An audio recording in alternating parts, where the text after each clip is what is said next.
insaanku dhibta tirada badan leh uma adkaysto ilaa inuu ilaahay xidhiidh dhab ah la leeyahay mooyaane.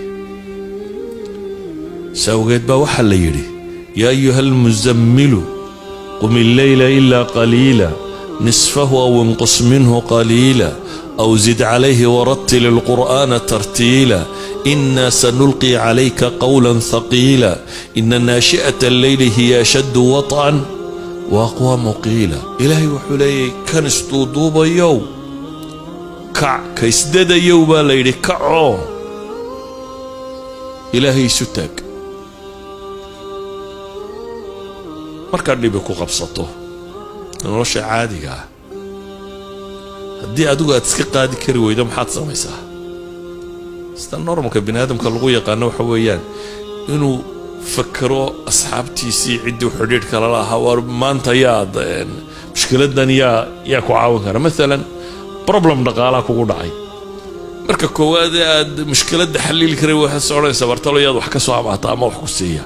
marka maskaxdaada markaaba waxaa ku soo degdegaya midharhkii xidhiidhkiinu uu fiicnaay ama hanti haystay ama wax ku dhaamay ama caynkan inaad tidhaahdo warbal waxay amaahema inaad wax ka weydiya inaad wax ka heshaba waa suurtagal.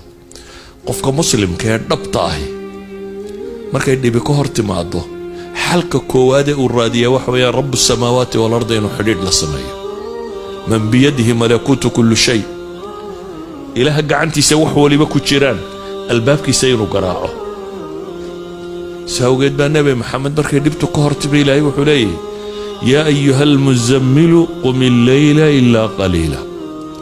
kan isdadayow, kan isduuduubayow kac habeenkii intiisa badan in yar mooyaane, nuskii ama wax yar ka yaree baa la yidhi. maxaa lagu cileeyey?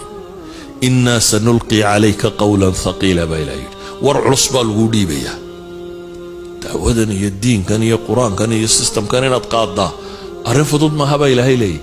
war culus baa lagu siinayaa, laakiin warkan culus waxa kuu fuduudinaya waa maxay? xidhiidhkaad ilaahay la leedahay.